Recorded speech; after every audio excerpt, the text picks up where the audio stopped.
지구 안에 또 다른 세계? 태양계에서 유일하게 생명체가 사는 행성을 알려진 지구. 그런데 말입니다. 만약 지구 내부에 또 다른 문명이 있고 그 세계에 또 다른 생명체들이 살고 있다면 믿으시겠습니까? 이거는 제가 어렸을 때 읽은 SF 소설에 나오는 내용입니다. 허무맹랑합니다. 허무맹랑해요. 예. 정말로 황당무계한 이야기지만요. 지구 속에 또 다른 문명과 생명체가 존재한다고 믿는 사람들이 있습니다. 그들은 지구 내부가 내핵, 멘틀로 꽉 차 있는 것이 아니라 속이 비어 있으며 그곳에 또 다른 세상이 존재한다는 일명 지구 공동설을 주장하고 있습니다. 자, 과연 이들의 주장은 상상에 불과한 것인지 아니면 새로운 악설일지 지구 공동설의 실체 지금부터 살펴보겠습니다. 지구는 크기에 비해 질량이 지나치게 가볍습니다. 지구는 표면적이 약 5억 1천만 제곱킬로미터에 질량은 약 60해톤인데요. 그야말로 지구 공동설을 주장하는 이들은 지구가 크기에 비해 생각보다 가볍다고 한다면서 이들은 지구 내부가 비어있기 때문이라고 주장했습니다. 근데 뭐 질량이 작다고 해서 지구 속이 비어있다라고 단정 내리기에는 근거가 너무 부실하다라고 생각되는데 뭐 다른 건 뭐 없습니까? 설마 그것만 있겠습니까? 자, 그렇다면 이번에는 사진으로 보여드리겠습니다.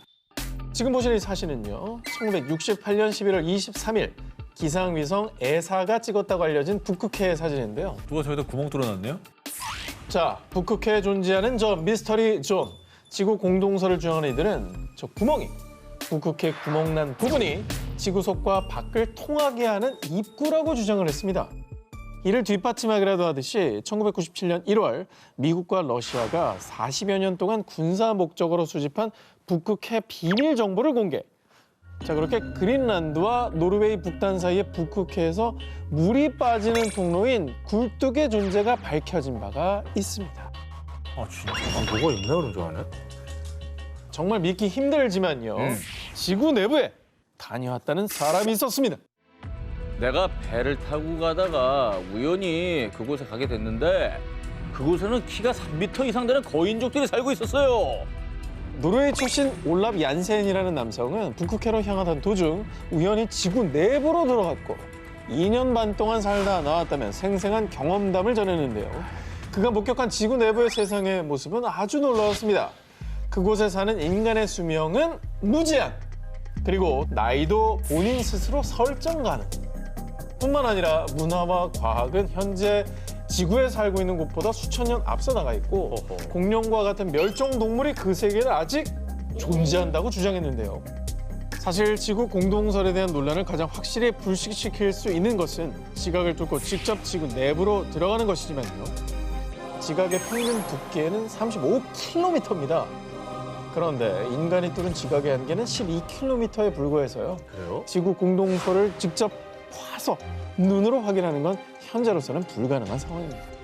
과연 지구 속에 또 다른 지구는 실존하는 걸까요? 아니면 그저 호기심 어린 상상력의 결과물일까요?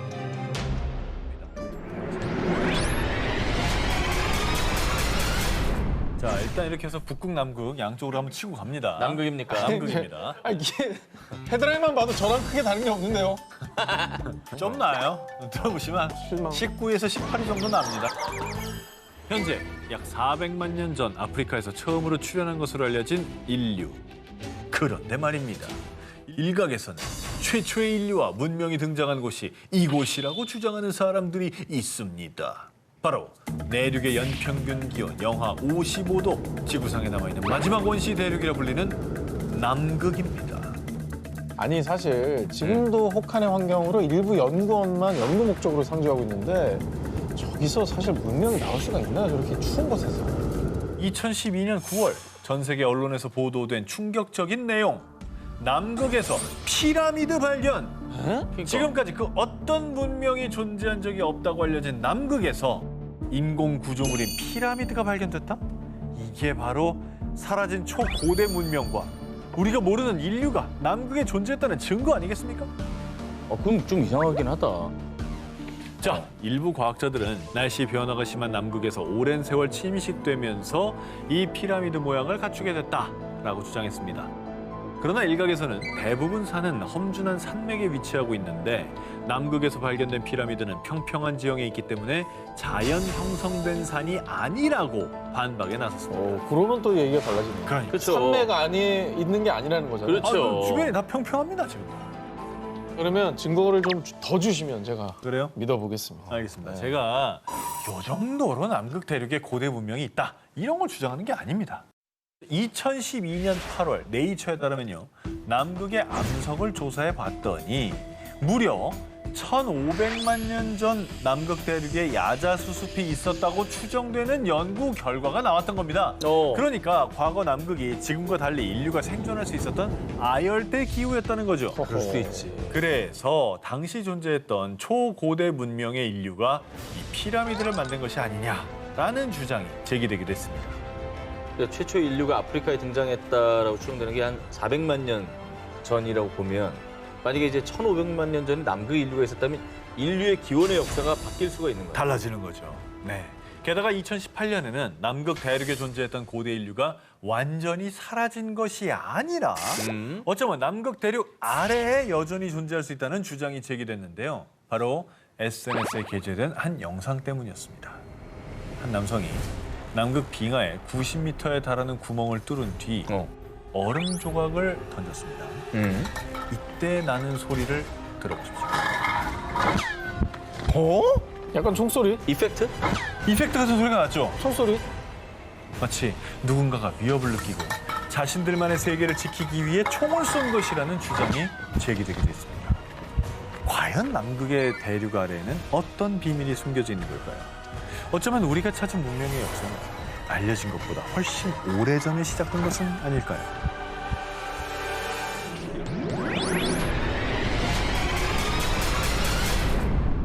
자, 두 기자님은 미지의 파라다이스, 바닷속으로 사라진 전설의 대륙 하면은 제일 먼저 떠오르는 곳이 어디입니까?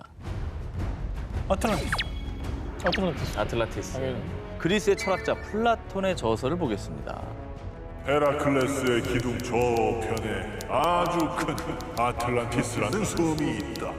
사방에 금과 은 등으로 부가 넘쳤고 과학이 고도로 발달한 대군 대국이다. 하지만 아틀란티스는 하루아침에 바닷속으로 침몰, 인류 역사 속에서 사라졌다고 합니다.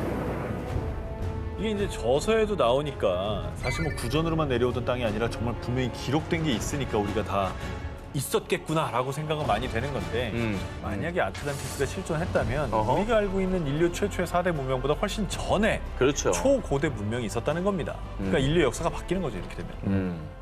수백 년 동안 사람들의 관심을 끌며 전 세계 수많은 고고학자, 역사가들이 아틀란티스를 찾아 대탐험, 대서양, 모로코의 사하라, 심지어 버뮤다 삼각지대까지 아틀란티스라고 주장하는 곳들이 너무나도 많았습니다. 하지만 아직까지 이 아틀란티스의 실체는 정확히 밝혀지지 않았는데요. 그런 가운데 아틀란티스라고 주장하는 또 하나의 후보가 등장합니다. 바로 바하마 제도의 작은 섬, 비미니. 여기서 아틀란티스 뭐 유적이라도 발견된 겁니까? 아하. 자, 먼저 비미니 섬이 아틀란티스라고 주장하는 첫 번째 근거를 소개해드립니다. 먼저 비미니 섬 인근 바닷속에서 도로가 발견됐습니다. 도로요? 일명 비미니 로드라고 불리는 이곳은 평균 길이가 2m고요. 높이가 약 0.5m, 무게가 1톤가량 되는 네모난 돌이 규칙적인 간격으로 약 630m 거리까지 배열되어 있었습니다. 이 구조물을 발견한 밸런타인 박사는 비미니 로드가 최소 6,000년에서 12,000년 전에 만들어진 인공 도로라고 발표.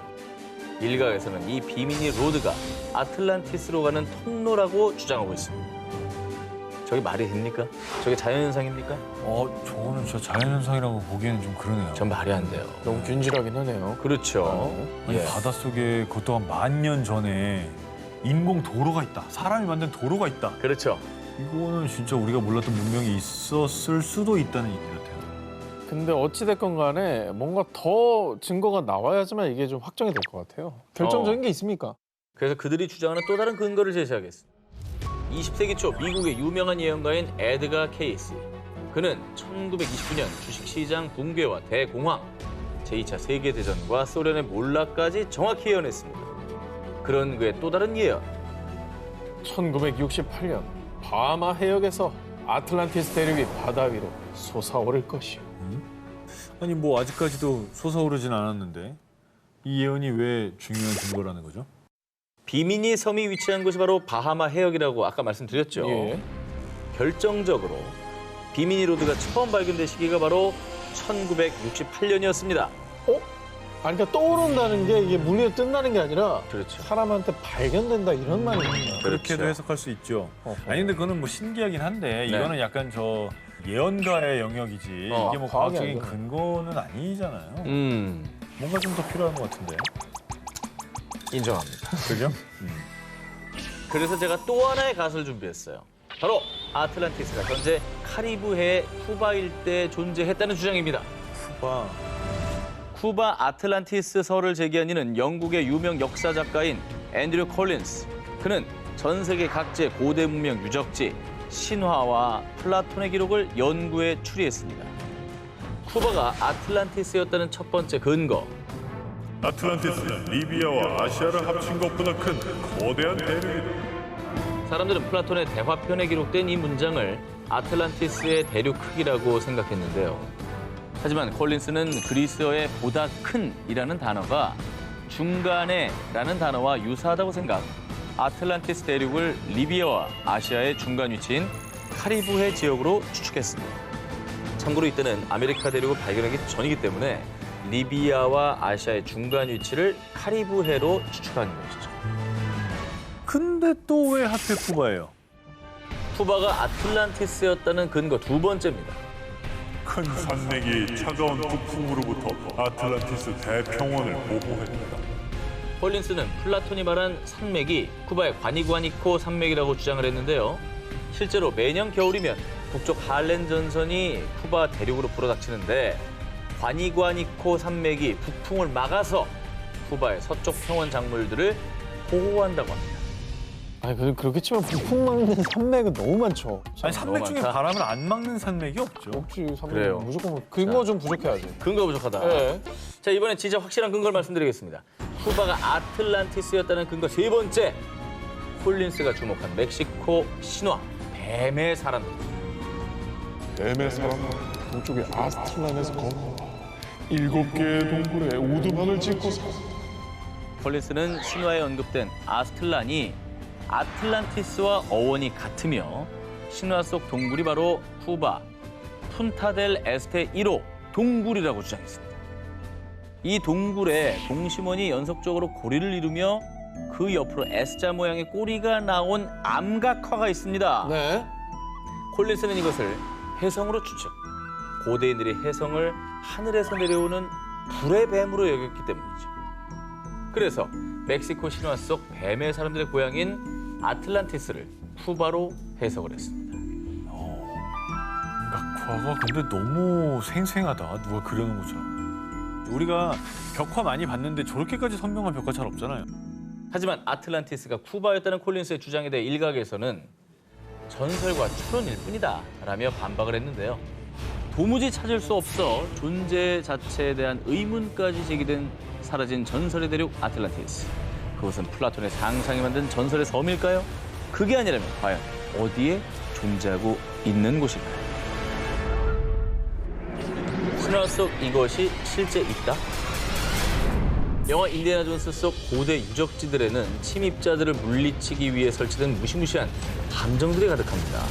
그런데 말입니다. 영화 속에나 등장할 법한 쉽게 사람의 접근을 허락하지 않는 고대 유적의 함정이 터키에서 발견됐습니다.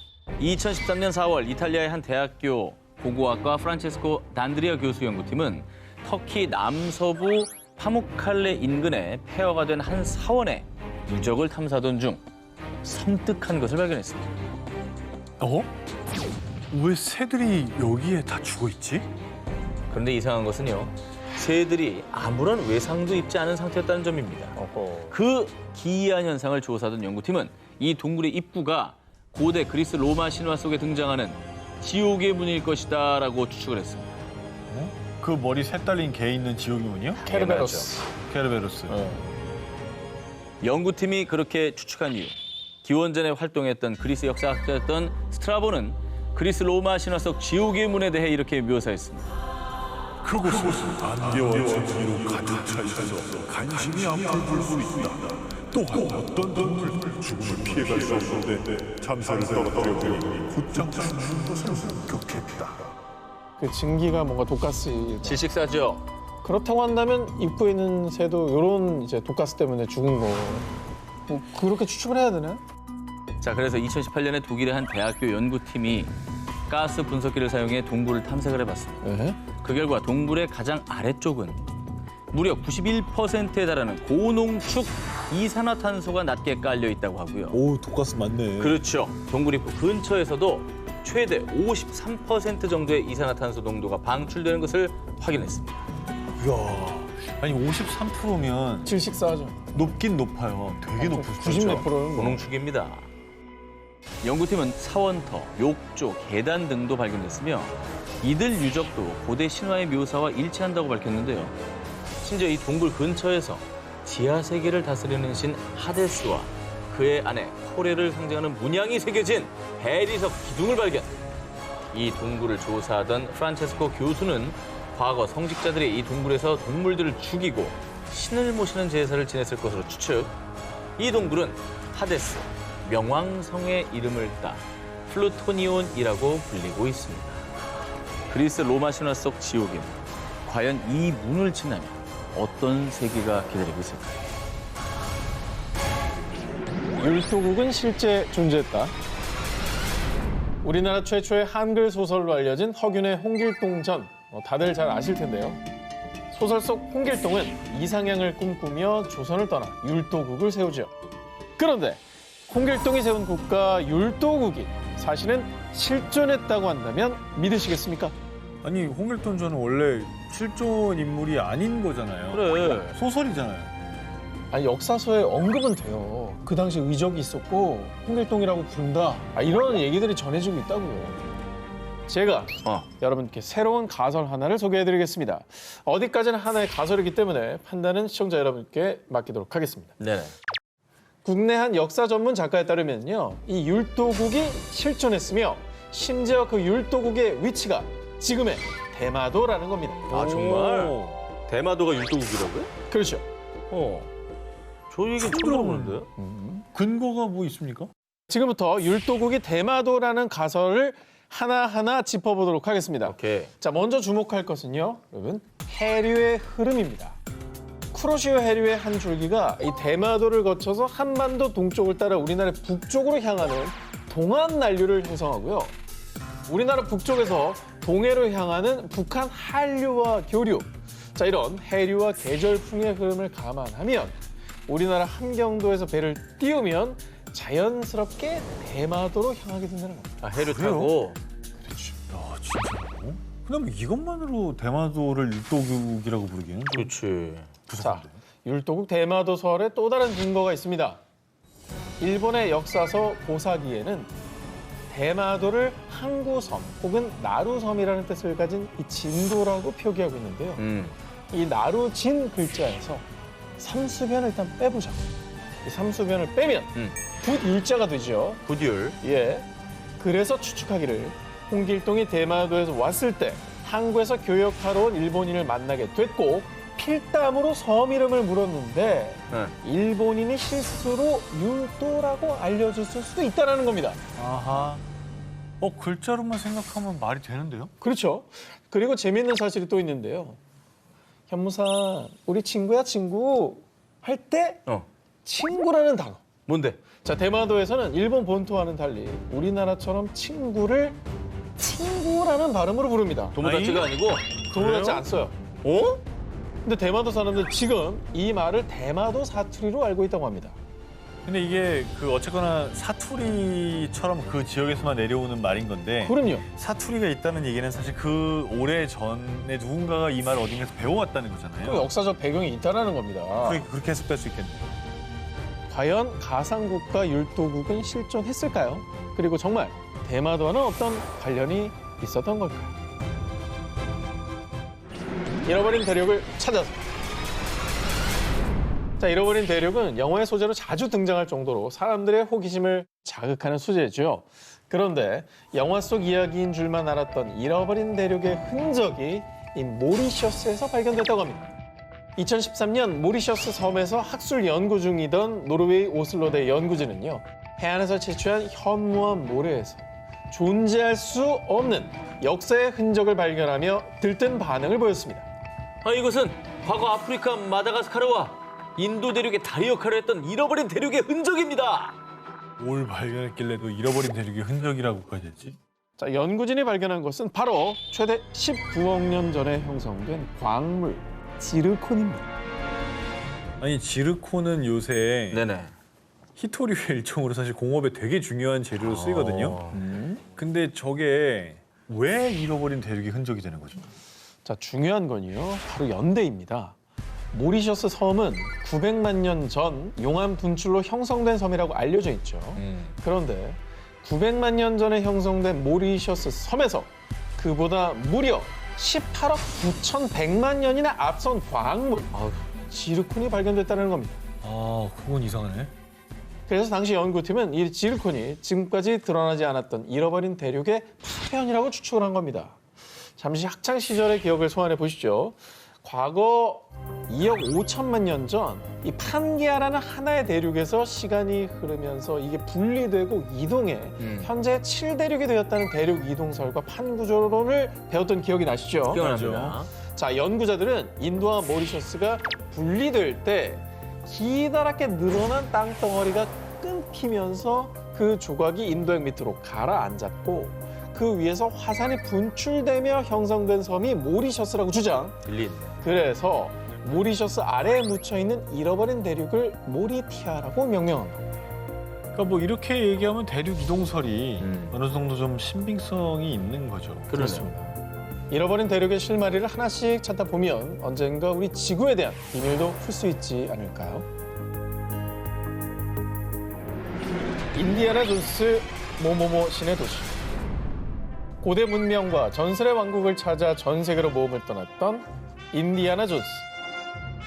인디아나 존스가 마야 문명의 잃어버린 크리스탈 왕국을 발견했듯이 이번엔 저와 함께 잃어버린 도시 화이트 시티를 찾아 떠나보겠습니다. 화이트 시티? 화이트 시티는 뭐죠? 처음 들어보는데? 건축물들이 모두 하얀색이라 화이트 시티라 불리는 이곳은요. 수백 년 전 중앙 아메리카 일대에서 신비로운 낙원인 그곳에 들어선 사람은 다시는 세상에 못 돌아온다.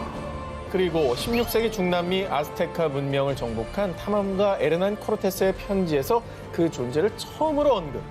그 뒤 많은 고고학자들은 반인반묘, 원숭이 신이 지배하는 화이트 도시가 존재했다고 여겼고요. 야, 이건 진짜 인디아나 존스에 나올 것 같은 그런 내용이네요. 와, 신비롭지 않습니까? 되게 이쁘겠네. 자, 그리고 드디어 2015년 미국과 온두라스의 합동 탐사대는요. 특수부대의 도움을 받아 하늘길로만 접근할 수 있는 온두라스 모스키티아 지역 밀림에서 레이저 스캔 기술을 통해 전설 속 화이트 시티의 흔적을 확인합니다. 원숭이 같긴 하네. 근데 나는 이건 뭐 느낌일지 모르겠지만 굉장히 저거는 그 주술적 의미가 강한 것 같아요. 숭배 대상으로. 네. 그러니까 이게 원숭이일 수도 있고 원숭이 신을 모시는 걸 수도 있고. 형상화시키는 걸 그렇죠. 아까 언급이 됐죠. 원숭이 신을 위한 제사를 지낼 때 갖다 놓는 어떤 형상물일 수도 있고. 오, 신기하다. 이 탐사대는 이곳에서 샤머니즘 문명의 흔적인 반인반수의 돌 조각을 비롯 10에서 14세기의 것으로 추정되는 뱀과 새 등으로 장식한 조각 50여 개를 발견했고요. 그리고 강력한 리더십, 즉 권력 계층이 있었다는 것을 보여주는 피라미드까지 발견됐습니다. 저 왼쪽 위에 토기 파편같이 보이는 걸 보면 저거는 상당히 정교하지 않나요? 그러니까 문양이 네. 저 정도 장식이 있다는 건 약간 그 계급 사회가 그렇죠. 무엇보다 피라미드 같은 거 세우려면은 계급이 높은 사람이 강제로 시키지 않는 한 그런 큰 걸 만들 수 없습니다. 왜 없이 못 만들죠? 인력을 동원하지 않는. 자, 그런데 더 놀라운 것은 이 유물들이 거의 약 1000년 전의 것임에도 불구하고 원형이 잘 보존된 상태였고요. 뿐만 아니라 탐사대를 이끈 고고학자 크리스토퍼 피셔에 따르면 이 유물들은 단순한 잃어버린 도시가 아니라 프리 컬럼비안 문명을 상징합니다. 아하. 지금까지 많은 사람들의 손을 타지 않아서 그래서 천만다행이라는 생각이 좀 들기도 그 하고요. 보존 상태가 너무 좋죠. 지금 굉장하네요.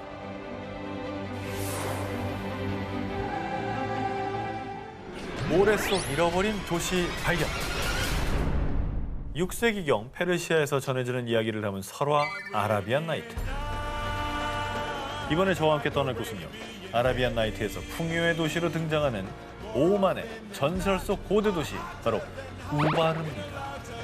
전설에 따르면요, 우바르는 당시 금만큼 가치가 컸던 약재이자 향료인 유향의 교역으로 화려하게 번성하면서 일명 환상의 도시로 불렸습니다. 그러나 사치와 타락에 젖은 주민들의 모습에 노여워한 신이 한순간에 도시를 모래 속에 묻어버렸고 이후에 사라진 사막의 아틀란티스라고 전해졌습니다. 감쪽같이 사라진 도시의 이야기에 사람들은 정말 우바르가 그저 전설 속 이야기인 줄로만 알았습니다. 만 1992년 우바르가 실제로 존재했었다는 소식이 전해진 겁니다. 이거 뭐 전설 속의 얘기가 아니라 도시가 실제했다는 거잖아요? 이게 대체 뭐지? 1992년 레드셋 위성의 원격 감지 레이더가 포착한 무언가. 이것이 모래 속에 파묻혀 있던 우바르의 발견이었습니다.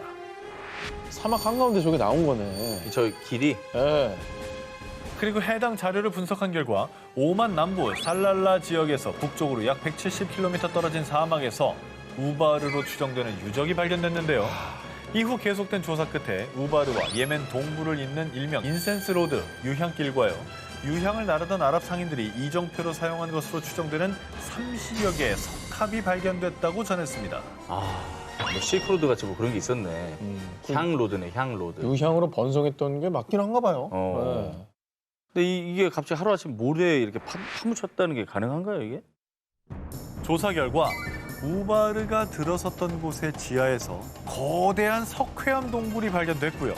1세기 무렵 폭우가 쏟아지자 결국 석회암 동굴이 무너지면서 한순간에 도시가 땅 밑으로 꺼져버렸던 겁니다. 석회가 물에 약하니까 주저앉은 거네요. 저 당시에 만약에 저런 일이 있다라면 저걸 과학적으로 설명하지 못했을 테니까 그냥 신이 덮었다라고. 혹시 옛날에 그런 걸 과학적으로 어떻게 설명했겠어요? 과학적으로 모르니까 신이 분노한 줄 알겠어. 하루아침에 그렇게 도시가 얘기할 수 있을 주저앉아 것 버리니까 뭐. 전설로만 전해졌던 고대 도시 우바르. 과연 싱크홀에 묻히기 전 우바르는 어떤 모습이었을까? 트로이 전쟁의 산물 이것 발견. 트로이 전쟁을 그린 호메로스의 서사시 일리아드를 각색, 배우 브래드 피트가 아킬레스 역을 맡아 사상 최대의 대격전을 벌였던 영화 트로이 기억하시죠? 이거 너무 재밌었어. 너무 리얼하게 잘 그렸어. 뭐 영화로도 많이 알려지고 그리스 신화로도 많이 알려졌잖아요. 그렇죠. 음. 네. 예. 그러니까 난공불락의 이 트로이 성을 열기 위해서 오디세우스가 거대한 목마를 만들어서 함락을 시켰다. 그렇죠. 이게 트로이의 목마인데 그렇죠. 이게 실화입니까? 고대 그리스 영웅 서사시에 등장하는 트로이 전쟁은 1870년 독일 고고학자 하인리히 슐리만이 트로이의 흔적을 발견하며 트로이 전쟁 역시 신화가 아닌 역사였다는 주장에 힘을 실었는데요. 그런데 트로이 전쟁이 실제했다는 결정적 증거가 또 하나 발견됐다고 합니다. 전설처럼 전해졌던 트로이 전쟁의 산물, 고대 도시 테네아. 그런데 문헌으로만 전해지던 전설의 도시 테네아의 흔적이 실제로 발견된 겁니다. 트로이라는 곳은 유적들이 발굴되면서 실존 지역으로 확인됐잖아요. 근데 여기에서 또 하나의 증거가 더 나왔다는 거잖아요. 2018년 그리스 문화부에 따르면 672제곱미터 면적의 유적지를 발견. 테네아 형식으로 추정되는 문과 대리석, 거주 공간과 도로를 비롯해서요. 무덤에서는 보석, 장신구, 200개의 도금된 노잣돈 등 와, 도시의 부유함을 상징하는 유물들이 출토됐습니다. 번성했네. 과거에 저 정도라면 뭐 엄청나게 번성한 거죠. 근데 저게 테네아라는 증거가 있습니까? 저 도시가? 좋은 질문입니다. 뭐 테네아가 새겨져 있든가. 그간 고대 그리스인들이 사용하던 무늬가 새겨져 있는 도자기 형식과는 다른 심플한 디자인의 도자기가 함께 발견됐고요. 그리고 2명의 태아가 담긴 항아리까지 출토. 고고학자들에 따르면 이는 인근에 위치한 고대 미케네, 코린트 등 그리스인들의 매장 방식과는 다른 독자적인 형식이며 테네아만의 문화라고 주장했고요. 그리고 발굴 책임자 엘레니 코르카에 따르면 테네아는 신화를 역사로 만들 뿐 아니라 그레코로만 시대의 환상적인 문화의 성취입니다.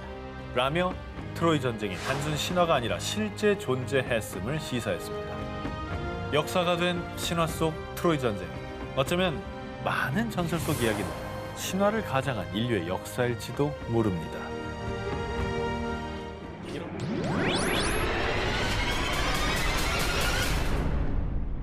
최초의 인류로 불리는 오스트랄로피테쿠스를 시작으로 우리 인류를 크게 봤을 때 호모 에렉투스, 호모 사피엔스, 호모 사피엔스 사피엔스로 진화했다는 것이 우리가 배우고 외워온 인류의 진화 과정입니다. 자, 그런데 말입니다. 2019년 4월 이 보편적인 진화 과정을 반증하는 신인류가 발견됐다는 내용이 그것도 영국의 저명한 과학학술지 네이처에 실리면서 학계가 발칵 뒤집혀졌습니다. 인류 진화 과정에 없던 새로운 인류가 발견됐다는 거예요? 그렇죠. 그럼 새로 배워야겠네. 자, 2007년 필리핀 북부 루손 섬에 위치한 칼라오 동굴 내 석회암 지층에서 성인 둘, 어린이 한 명의 것으로 추정되는 치아, 발가락 뼈 등이 발견됐는데요. 이후 프랑스 국립자연사박물관과 필리핀 대학 연구팀이 이 화석의 연대를 측정한 결과 5만에서 6만 7천 년 전의 원인으로 추정됐습니다. 오. 게다가 해당 원인의 치아 역시 호모사피엔스처럼 이전 인류에 비해 그 크기가 작은 것으로 나타났습니다. 지금 치아랑 큰 차이 없지 그 않아요? 어금니 크기가? 같잖아요, 그죠? 어금니. 진짜 비슷하게 생겼는데? 그런데 말입니다. 루손섬 칼라오 동굴에서 발견된 화석을 연구한 전문가들은 현생 인류와 같은 진보적인 측면과 침팬지 등에게서 보이는 원시적인 면이 섞여 있습니다. 발가락뼈를 자세히 보면 확연하게 발가락뼈가 굽어져 있죠. 이처럼 굽은 발가락뼈의 특징을 갖고 있는 인류는 바로 300만 년 전 활동했던 초기 인류 오스트랄로피테쿠스였습니다. 그 수백만 년 차이 나는 초기 인류하고 현생 인류의 특징을 동시에 갖고 있네요. 오스트랄로피테쿠스와 호모사피엔스를 동시에 가지고 있는 거예요. 뭐 치아는 저 현생 쪽이고 네. 저 발가락뼈는 초기 인류 형태고. 어떻게 진화 과정의 중간쯤 되는 사람이라고 봐야 되는 건가? 그런가? 다양하게 이루어졌다는 걸 보여주는 증거가 나옵니다. 그러니까 일렬 종대가 아니라 다양한 그 종들이 있었다는 거죠. 그렇습니다. 그리고 인류의 특징이 혼재된 이 신인류는요. 화석이 발견된 루손섬의 이름을 따 호모 루소넨시스라 이름 붙여졌는데요. 5대 인류와 현생 인류의 특징이 공존하는 신인류 호모 루소넨시스. 이들이 살았던 문명은 과연 어떤 모습이었을까요? 현재 지구상의 대륙이 몇 개죠? 5대양 6계수 아닙니까? 5대양 6대제 남극까지 7대륙입니다. 자, 그런데 1995년 미국의 지구물리학자 브루스 앤딕트는요. 현재 8번째 대륙이 바닷속에 있습니다. 또 아틀란티스 얘기하는 거 아니에요? 아니야, 아틀란티스 아닙니다, 이거. 아니면 그죠? 아까 저기 오 기자가 처음에 얘기한 북극 밑에 대륙 얘기하는 거 아니에요? 자, 그는 7개 대륙에 이어 8번째 대륙, 일명 질랜디아가 존재한다고 주장. 질랜디아. 그리고 그가 8번째 대륙으로 지목한 곳은 뉴질랜드와 뉴칼레도니아가 있는 오세아니아 지역인데요. 사실 뉴질랜드, 뉴칼레도니아를 비롯한 인근 섬들은 단순한 섬이 아니라 대륙의 일부라는 거였습니다. 자, 그리고 12년 뒤 루엔딕 교수의 주장에 힘을 싣는 또 다른 연구 결과가 발표됐는데요. 2017년 뉴질랜드의 지질학 과학연구소 역시 질랜디아가 단순한 해저 지각이 아니라 약 490만 제곱킬로미터, 한반도의 약 22배에 해당하는 8번째 대륙이라고 주장합니다. 어휴, 대박이다. 아, 걔네들이 이렇게 떠 있는 게 섬인 일부들이 거구나. 나와 있고 밑에 다 가라앉았다. 그럴 수 있겠네. 자, 해당 연구팀은요. 질랜디아 대륙으로 추정되는 해저에서 약 8,000점 이상의 화석 표본을 채취했는데요. 그리고 그 결과 육상신물의 화분과 포자가 발견됐다는 겁니다. 아, 떠 있었네, 그럼. 진짜 그렇게 볼 수 있다 이거죠? 언더더 씨가 저기네, 사실 상상 속에. 언더더 씨는 저기네. 지난해 9월 질랜디아 대륙으로 추정되는 곳이죠. 뉴질랜드 북섬 타라니키 해안에서 발견된 펭귄 화석을 분석한 결과가 공개됐는데요. 펭귄 화석? 이 펭귄 화석은 지금껏 알려지지 않은 약 300만 년 전 고대 펭귄의 화석으로 추정. 해당 연구팀에 따르면요, 이 고대 펭귄들은 현대 펭귄들의 조상격으로 과거 오랜 기간 질랜디아에서 서식하다가 지각 변동으로 대륙이 가라앉자 남반구 곳곳으로 흩어진 거라고 합니다. 야, 그럼 질랜디아라는 대륙이 있었다는 실제로 얘기네. 육지에 있었다. 그러니까 지금은 바다 밑에 가라앉아 있지만 그 당시엔 그렇지 않았다라는 상당히 좀 근거가 있네요. 그러니까 바다에서 펭귄 죽으면 그 뜨죠? 아니야, 그러니까. 또 뼈가 되면 또 가라앉죠. 가라앉지. 그럼 걔가 가라앉아서 된 거 아니에요? 예? 땅이 올라온 게 아니고 아니 근데 기본적으로 땅 안에서 발견된 화석이다. 땅 아니요?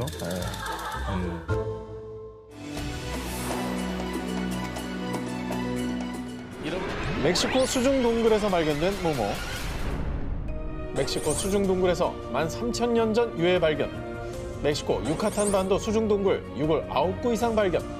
2007년 아메리카 대륙의 원주민이 과연 어디서 왔느냐는 의문의 단서를 제공해준 13,000년 전 소녀 나이아 유고를 비롯해서요. 최근 15년간 약 10,000년 전에 멕시코에 거주한 원주민들의 유골이 발견됐다는 소식이 연이어 전해졌습니다. 10,000년 전 유골? 아니 난 그 10,000년 전이라는 것도 신기하고 수중동굴이라는 게 너무 신기한데 어떻게 거기서 인류의 뼈가 발견이 돼요? 그런데 아메리카 원주민들의 유골을 연구 분석하던 전문가들을 의아하게 만든 한 가지가 있었으니 이 좁은 동굴에 대체 왜 들어간 거지? 그런데 말입니다.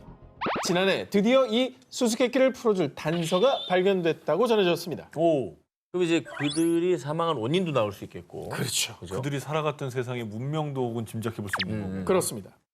지난해 7월 멕시코와 미국, 캐나다 연구팀이 유카탄 반도 수중 동굴에서 발견한 무언가. 이건 광산을 채굴한 도구 같은데? 무려 12,000년 전 광산의 흔적이었습니다. 광산? 선사시대에 광산 채굴에서 뭐해? 자, 그럼 이곳에 살았던 아메리카 원주민들이 대체 만여 년 전 이 광산에서 무엇을 채굴했느냐? 바로 붉은 빛을 띠는 광물, 대자석이었습니다. 대자석. 야, 근데 저 대자석은 또 뭐에다 쓸 수 있을까요? 정말 염료 아니면 정말 생각이 안 나네요. 현재 대자석은 자외선 차단제, 방충제 등의 염료로 사용되는데요. 당시에는 이 대자석으로 벽화를 그리는데 사용했다고 전해지고 있습니다. 그리고 여기서 더 신기한 건요. 아메리카 원주민들 역시 대자석을 이용해 동굴 벽화를 그리거나 몸치장을 하는데 사용했다고 추정하고 있습니다. 대박이다. 아니 옛날에 인도하고 우리나라 언어 놀이가 비슷하다고 그랬잖아요. 뭐 인도에서 쓰는 말 중에 우리 말도 있다고 그랬고 그것처럼 하나의 문명이 전 세계로 이렇게 퍼졌다는 증거가 아닐까. 네.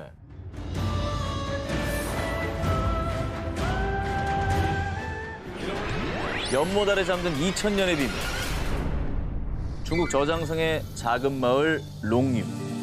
이 마을에는 바닥 없는 연못이 있다라는 전설이 전해지고 있었다고 하는데요. 거대한 수수께끼를 품은 2000년 전 연못의 비밀을 지금부터 소개해드립니다. 1992년 이 마을의 주민들은 바닥 없는 연못의 실체가 몹시 궁금했던지 연못 탐험을 시작했습니다. 17일에 걸쳐 연못의 물을 다 빼낸 마을 주민들은 무언가를 발견하고 경악을 금치 못했습니다.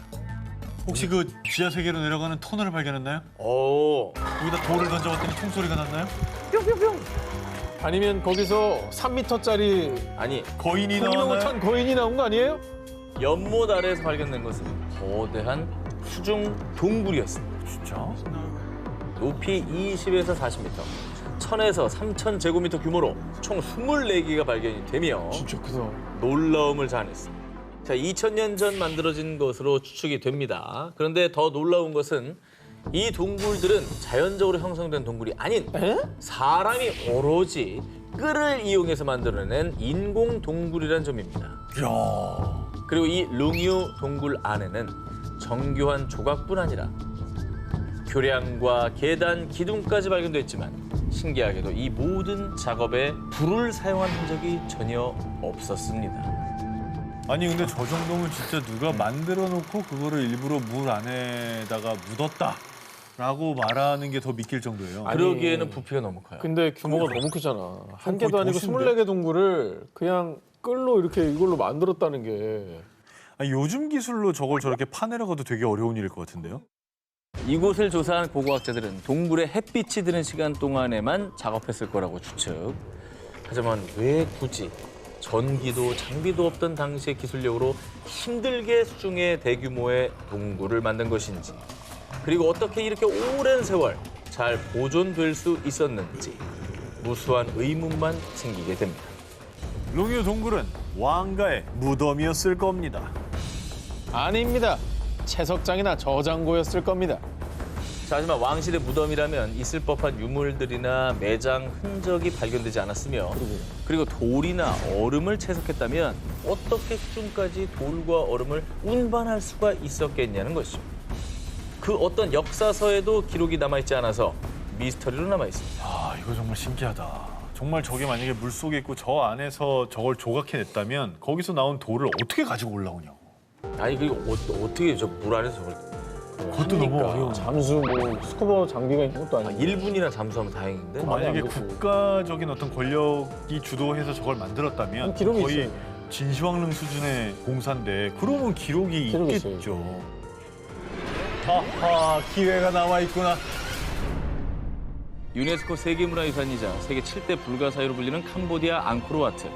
12세기에 건립된 이후 크메르 제국, 앙코르 문명의 번영을 상징했지만 그 옛날 도대체 어떤 기술력으로 이 앙코르와트를 세웠는지, 크메르인들은 어디에서 살았으며 또 어떻게 살았는지, 그들이 살았던 도시의 흔적은 지금까지도 밝혀야 할 숙제입니다.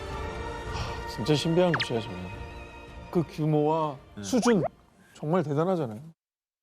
자, 그런데 2012년 호주 고고학 연구팀은 여의도 면적의 655배에 해당하는 총 1900제곱킬로미터의 면적을 레이저 스캐닝을 통해 조사한 결과 약 1000년 전 중세 도시를 발견했고요. 이 도시들은 679제곱킬로미터에 해당하는 캄보디아에서도 프놈펜의 규모에 필적할 것으로 추정. 어허. 그리고 학계에서는 동남아시아 역사를 뒤집을 새로운 발견이라며 들뜬 반응을 보였습니다. 그 이유. 이 전설로 존재했던 크메르 제국의 잃어버린 도시를 찾았습니다. 고고학자들에 따르면 이 도시가 바로 역사에 기록되어 있지 않지만 고대 비문으로 전해지던 전설의 도시. 서기 8세기에서 9세기 사이에 세워졌다고 알려진 곳. 앙코르 이전보다 앞서 세워진 크메르 제국의 최초의 수도.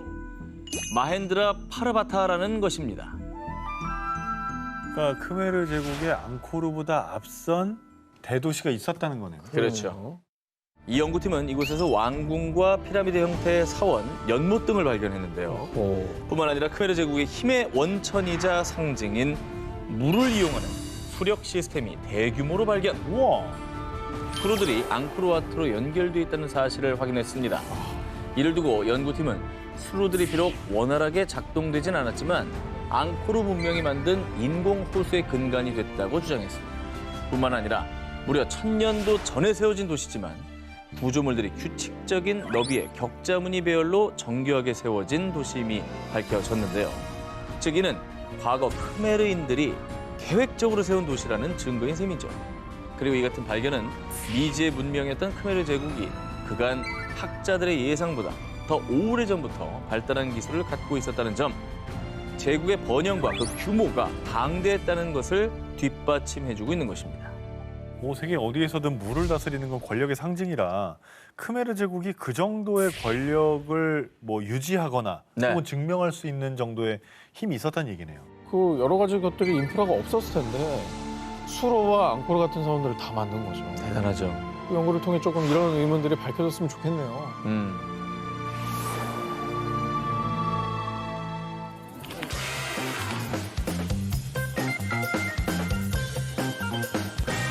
잃어버린 세계를 찾아서 싶고 저 한 기자의 1위 후보 공개합니다. 우리가 배운 인류 최초의 문명은 기원전 3500년경 시작된 메소포타미아 문명이죠. 그런데 말입니다.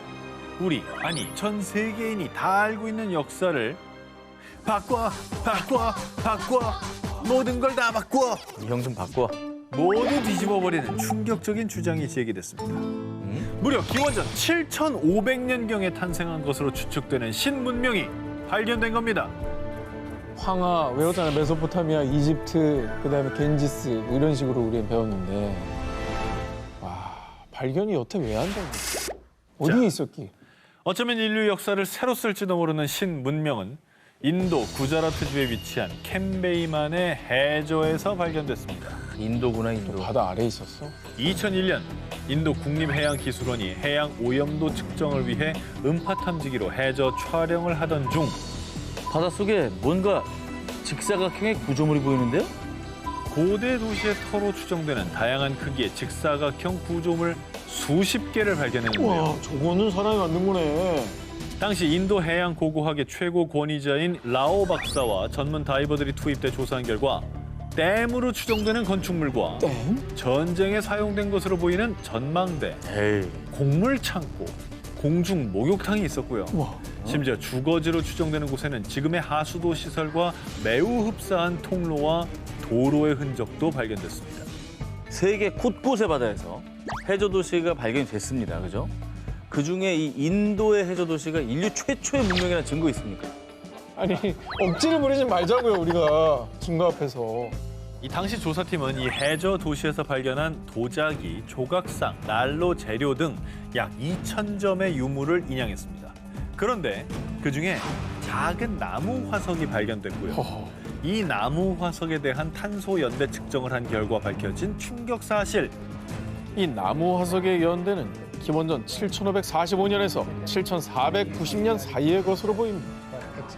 정말 놀랍게도 나무 화석의 탄소 연대에 따르면 이 해저 도시의 문명이 인류의 4대 문명보다 앞선 무려 기원전 7,500년경에 시작됐을 수 있다는 겁니다. 근데 사실 그 나무 화석이라고 하는 게 저 해저 도시의 유적이 맞을까요? 이게 흘러 들어가지고 이렇게 들어간 거 아닐까요?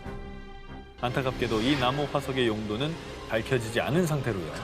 나무 화석과 이 해저 도시의 연관성은 찾지 못했다고 합니다. 인도 캔베이만에서 발견된 해저 도시. 과연 그 도시는 인류 최초의 문명 도시였던 걸까요? 신비한 황금의 도시, 마추픽추의 나라, 잉카 제국. 13세기경 건국 초기엔 페루 근교를 지배하다가 15세기 말에는 서부 남미 일대를 장악, 거대 왕국으로 성장을 했습니다. 근데 문제는 현재 잉카 문명에 수많은 유적이 남아있음에도 불구하고 문명 자체가 미스터리 그 자체란 사실이죠. 그래서 지금 저와 함께 세계 7대 불가사의 잉카 문명의 비밀을 파헤치러 대탐험을 떠나보겠습니다. 전설로만 전해지던 잉카 제국이 본격적으로 그 실체를 드러낸 것은 1911년 미국의 고고학자인 하이럼 빙언에 의해서 페루에서 고대 도시인 마추픽추가 발견된 것이었습니다. 몇백 년의 세월에도 불구하고 면도칼 하나 비집고 들어갈 틈이 없이 맞닿아 있는 돌들. 마추픽추의 건설 시기가 1450년경으로 추측이 되는데요. 그 당시 이렇게 정교한 건축술이 있었다는 게 충격 그 자체, 미스터리였습니다. 그냥 어떻게 저 위로 저걸 가져가냐고. 그리고 평지에다가 저걸 다 쌓아서 뭘 지었다고 해도 놀라운 거긴 해요. 근데 저 2,400m 뭐 정말 높은 산이잖아요. 말이 안 되죠. 오죽하면 외계인 소리 나오겠습니까? 의문은 이뿐이 아닙니다. 여러분은 과거 잉카인들이 어떻게 농사를 지었을 거라 생각하시나요? 농사도 뭔가 최첨단인가요? 여기도 뭐 최첨단 뭐 농기계 이런 게 나오나요? 잉카인들이 농기구로 사용한 것은 철이나 청동기가 아닌 바로 돌! 그들은 돌을 이용해서 농사를 지었다고 합니다. 이미 조선시대에는 쟁기도 있고 낫도 있고 호미도 있고. 호미도 있고 다 쓸 텐데. 자, 심지어 한때 서부 남미 일대를 장악했던 잉카 군대의 주 무기 역시 총 등의 최첨단 무기가 아닌 돌도끼와 나무 곤봉! 임진왜란 때 조총 들고 외구가 쳐들어왔는데 맞습니다.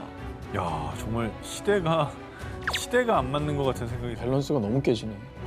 결국 석기를 바탕으로 고도화된 잉카 제국은 16세기 철기로 무장한 스페인 군대에 의해 멸망하고 말았습니다. 다른 문명보다 훨씬 뒤늦은 석기 문화와 훨씬 앞서 나간 초고도 과학기술을 동시에 지녔던 잉카 문명. 과연 어느 쪽이 진짜 그들의 모습이었을까요?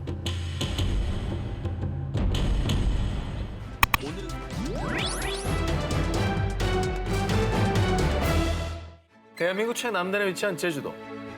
아름다운 자연 경관을 만끽할 수 있어 수많은 여행객들의 발길이 이어지고 있는 곳이죠. 자, 그런데 말이죠. 이 아름다운 제주도가 어떻게 만들어졌는지 궁금하지 않으십니까? 아유, 궁금하죠. 제주도에서 창조 신이라 불리는 거인 마고. 할머니의 외모를 가졌다고 해서 제주도에서는 설문 대할망으로 부른다고 하는데요. 이 설문 대할망이 그렇다면 제주도를 어떻게 만들었느냐? 원래 옥황상제의 딸로 하늘나라에 살고 있다 내려오게 됐는데 그런데 그때 치마폭에 날아온 흙이 바다에 쫙 쏟아지면서 제주도가 더 생겼고요. 그 중에서 흙이 가장 높게 쌓인 곳이 제주도의 상징인 한라산이 됐다고 합니다. 이게 흙이 많이 쌓이는 데군요. 그렇죠. 이렇게 높게 쌓인 곳이 한라산이 됐다는 얘기죠. 네. 자, 그리고 거인 설문 대할망의 키가 얼마나 컸냐면요. 한라산을 베개 삼아 누워 발을 쭉 뻗으면 섬의 절벽에 닿았는데 할망의 발가락이 콕 박혔던 자리에 생긴 구멍이 바로 저 서귀포에 있는 범섬의 콧구멍 동굴이고요. 이야. 네. 자, 그리고 설문 대할망이 소변을 보다가 이 소변 힘이 또 얼마나 셌겠습니까? 섬의 한 귀퉁이가 그것 때문에 툭 떨어져 나갔는데 그때 생긴 땅이 소가 누운 모습이라는 우도라고 합니다. 그러니까 소변발에 튄 흙이 우도가 된 거예요. 예, 너무나 툭 힘이 또 셌던 나무죠. 네. 근데 불만이 하나 있었다고 합니다. 네? 불만이요? 할망, 육지와 떨어져 있으니 너무 불편해요. 다리 하나만 만들어 주세요. 그럼 내 속옷을 새로 지어주면 다리를 만들어주마. 아기 할머니. 예, 좀 너무 친절하지 않나요? 아니 좀 독이 든 사과를 줄 것 같은 그러니까. 그런 목소리인데. 아, 진짜 친절한 할머니 연기한 건데. 그래서 제주도 사람들은 섬에 있는 천이란 천을 모두 모았는데 결국 실패했습니다. 그래서 할망은 또 칼같이 다리 건설을 중단했습니다. 자, 그러자 할망은 키가 아무리 커도 저 연못 깊이보단 작죠? 뭐? 내 키보다 더 깊은 연못은 이 섬 안에는 없어. 헤이, 그럼 한번 들어가 보세요. 자존심이 상한 설문 대할망은 사람들이 시키는 대로 물장오리 연못까지 들어가게 됐는데 몇 발 들어가니 물이 할망의 가슴까지 차는 겁니다. 어머. 그래도 자존심 때문에 더 깊게 들어갔고 그렇게 할망은 연못 속으로 사라져버렸다고 합니다. 못됐네 사람들이. 마지막이 되게 가슴 아픈 이야기네요. 좀 슬픈 결말이에요. 그래. 할머니 뭐를 잘못했다고. 자, 그래서요. 지금 제주시 조천읍에선 5월만 되면 설문 대할망을 기리는 제1식, 공연 등 설문 대할망 페스티벌을 개최하고 있다고 합니다. 이번엔 중국으로 가보겠습니다. 중국 오나라의 역사가 서정이 쓴 삼오역기와 오은역년기의 중국 창조 신화가 기록되어 있는데요. 중국 역사에 최초로 등장하는 창조신, 반고. 옛날 천지는 검고 흐린 알 형태와 같았다고 합니다. 그런데 그 알 속에 잉태돼 있던 존재가 바로 반고. 알 속에서 무려 18,000년이란 긴 시간 동안 아주 딥슬립에 빠져 있다가 큰 도끼를 슉슉 휘둘러 알을 깼고요. 그러자 그 알이 깨지면서 하늘과 또 땅이 생겨나게 됐다고 합니다. 저런 건 좀 박혁거사랑 비슷하네. 알에서 깼다 뭐 이런 거. 비슷하죠? 네. 아래서 깬 신화도 참 이 나라 저 나라에 하도 많아가지고. 하지만 하늘과 땅이 다시 붙어서 어둠에 갇힐까 걱정된 반고는 머리로 하늘을 받치고 다리로 땅을 누르며 세상이 하나가 되는 것을 온몸으로 막았답니다. 그러다 이제는 하늘과 땅이 안 붙겠지. 그냥 쉬어야겠다.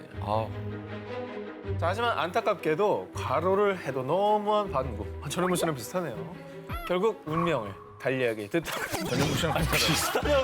뭐 하는 거예요? 아니, 요 앞에 뭐 하는 거야? 지금 무리를 과로를 한 거야. 예. 결국 이제 저 세상을 떠나버린 거죠. 반고 얘기입니다, 이건. 네, 광고. 하지만 반고는 완전히 소멸되지 않았습니다.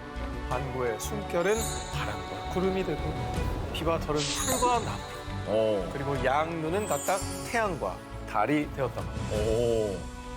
죽어서까지 이제 세상에 빛을 주는 네, 존재군요. 세상의 모든 부분들을 창조했네요, 진짜. 그렇죠. 창조신입니다. 네.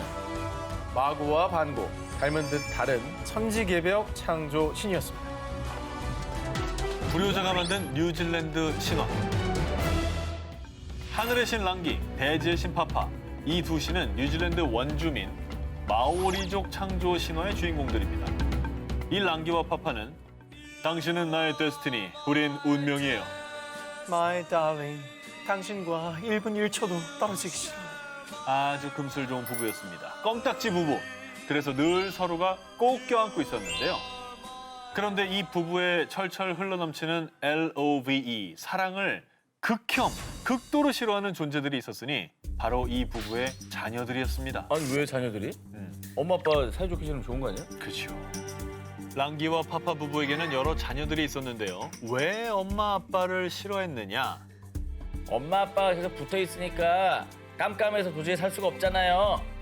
결국 부모 사이를 갈라놓을 방법을 고민했는데 그런데 이때 내가 엄마 아빠 사이를 갈라놓을 방법이 있어. 숲의 신 타네는 엄마의 품인 대지의 등을 대고 누워 두 다리로 힘껏 아빠인 하늘의 신 랑기를 밀어내는데요. 야, 이게 하늘과 땅이 창조되는 건 좀 비슷비슷한 개념들이 등장하는데 이것도 되게 신화가 귀엽네요. 아까 반고랑도 좀 비슷한 면이 있죠. 예, 예. 네, 사이를 이렇게 받치고 있는 그런 느낌이었잖아요. 그렇습니다. 이 숲의 신 타네로 인해 천지가 분리되면서 햇살이 대지를 비추고 숲이 자라고 동물들도 자라고 뉴질랜드 마오리족의 태초, 빛의 세상이 창조된 거라고 합니다. 큰일 하셨네. 이후 뉴질랜드는 약 2,500년의 역사를 지닌 뉴질랜드에서 가장 크고 오래된 나무의 이름을 타네 마후타라고 지었고요. 마오리족은 지금까지도 이 나무를 숲의 수호신으로 여기며 귀하게 보호하고 있다고 합니다. 비록 부모에게는 불효자였지만 마오리족에게는 창조 신화인 숲의 신 타네 마후타였습니다.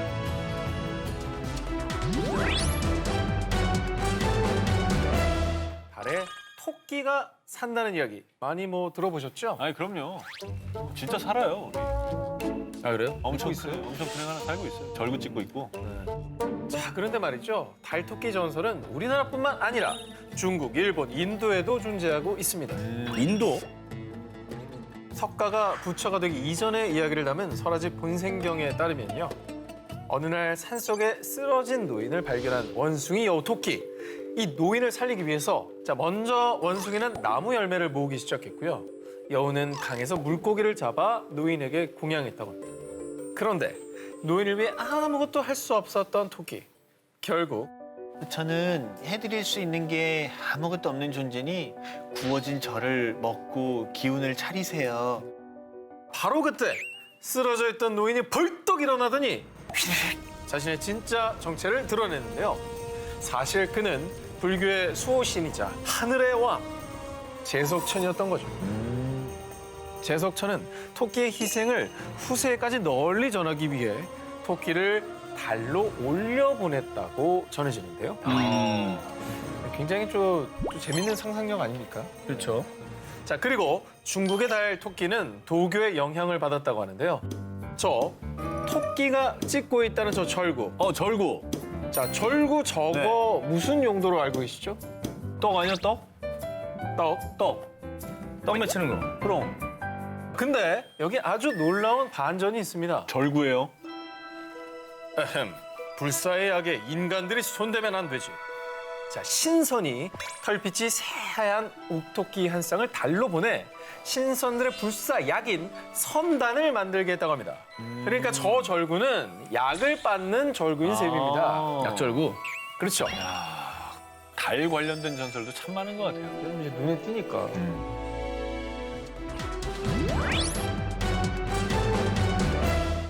오세아니아의 동쪽 해역, 남태평양의 파라다이스라고 불리는 폴리네시아는요, 그리스어로 많은 섬이라는 뜻 그대로 뉴질랜드, 타히티 등 1,000개 이상의 섬들로 이루어져 있습니다.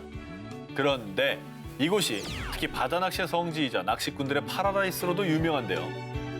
여기에 또 숨은 신화가 있습니다. 뉴질랜드부터 하와이까지 폴리네시아 전 지역 신화에 등장하는 낚시 왕이 있습니다. 이덕화 선생님 아닙니까? 이덕화, 이경규 다 아니고요. 부탁해. 신과 인간 어머니 사이에서 태어난 반신반인 마우이. 어느 날 마우이만 쏙 빼둔 채 바다 낚시를 떠나기로 한 네 형들. 하지만 마우이는 몰래 낚시에 따라 나섭니다. 카누가 망망대해에 다다랐을 때 서프라이즈 하고 형들 앞에 나타났죠. 결국 두 손 두 발 다 든 형들과 함께 역사적인 낚시를 시작했는데요. 그런데 얼마 지나지 않아 와우, 입질 장난 아닌데 월척각. 마우이의 낚싯줄이 팽팽해졌습니다. 7자, 8자가 뭡니까? 어마어마한 물고기가 딱 걸린 거죠. 그 뒤 마우이는 잡은 물고기를 위한 의식을 치르기 위해 무당을 찾아 나섰는데요. 자, 요때 형들이 가만히 있었으면은 신화가 안 됐겠죠. 갈등이 있나요? 그럼요. 형들이 먼저 선수를 쳐서 대형 물고기를 손질했는데 이때 물고기가 고통에 겨워 파닥파닥 몸부림을 치자 바다 한가운데 산과 골짜기들이 생겨났다고 합니다. 아, 생선들이 파닥거려가지고. 네. 그런데 마우이 때문에 생긴 섬들에 사람들이 살기 시작했는데요. 문제가 하나 있었으니 태양이 너무 제멋대로 빨리 휙휙 도는 겁니다. 그래서 농부는 농작물을 거둘 시간이 없고 또 어부는 잡은 물고기를 저장할 시간조차 없었습니다. 그래서 또 우리의 착한 마우이, 누나의 머리카락으로 만든 그물과 요술 도끼를 들고 태양을 그물로 획 낚아챈 뒤에 요술 도끼 맛볼래. 천천히 돌래. 예. 잘못했습니다. 이제부터 천천히 돌겠습니다. 까불고 있어. 이렇게 단단히 약속을 하고서야 해가 천천히 지게 된 거라고 합니다. 겁주니까 바로 천천히 돌네. 야, 근데 태양을 잡은 거는 역대급이다. 저런 설화는 없잖아요. 인도판 노아의 방주 마누 신화. 기독교 구약성서 창세기에 나오는 노아의 방주. 그런데 말입니다. 인도에서는 인도판 노아의 방주 이야기가 전해져 오고 있다고 합니다. 인도판 노아의 방주. 이거 이것도 처음 궁금하다. 들어봤는데? 인도 버전. 처음 들어보죠? 네. 아주 먼 옛날, long time ago, 인도의 한 평원에 살던 남성 마누. 어느 날 아침 그가 강에가 세수를 하고 있었는데요. 바로 그때 손 안으로 쏙 들어온 작은 물고기. 제가 큰 물고기에 잡아먹히지 않게 구해주세요. 그럼 나중에 저도 당신을 구해드릴게요. 착한 마음씨를 가진 마누는 핸드메이드로 요래조래 멋들어진 항아리를 만든 뒤 물고기를 넣어서 애지중지 보살폈습니다. 그리고 시간이 흘러 이 귀염뽀짝 물고기는 다른 물고기가 감히 눈도 못 마주칠 정도로 자라 강에 풀어주게 됐죠. 헤헤. 연기가 이어지고 있었군요. 헤헤. 예. 컸어 이제. 말이 좀 많은 물고기였어요. 물고기가 다시 한번 마누를 찾아와서 말을 걸게 됩니다. 헤헤. 전적으로 저를 믿고 당장 배를 만드셔야 합니다. 감당하실 수 있겠습니까? 그 뒤 마누는 일단 물고기의 말대로 크고 튼튼한 배를 만들었는데요. 그런데 그가 배를 완성하자마자 정말 물고기의 말대로 시커먼 구름이 하늘을 뒤덮었고요. 마치 거대한 폭포수 같은 비가 내리기 시작했습니다. 그리고 이때 이 물고기는 거친 물살을 가르며 영치 마누의 배를 이끌었고요. 그렇게 40일 뒤 마누가 탄 배는 인도 북쪽에 있는 거대한 산에 도착을 했다고 합니다. 아니, 정말 약간 우리한테도 있는 은혜 갚은 까치? 제비? 뭐 이런 제비. 생각도 나고 근데 그 얘기들하고 노아의 방주 스토리하고 짬뽕이잖아요. 나라마다 참 약간 비슷한 스토리들이 또 있어요. 있네요. 네. 그리고 얼마나 지났을까요? 비는 그쳤지만 이 거대한 홍수는 마누를 제외한 지상의 모든 생명들을 휩쓸어 버렸습니다. 이제 세상에 홀로 살아남은 마누는 신에게 제사를 드리기 위해 버터와 우유의 응고물인 커드를 물속에 던졌는데요. 그러자 물속에서 단단한 덩어리가 마구 엉기더니 여성 이다가 나타났다고 합니다. 구약성서 창세기에 등장하는 인류의 시조 아담과 이브가 인도에서는 마누와 이다가 되는 것이죠.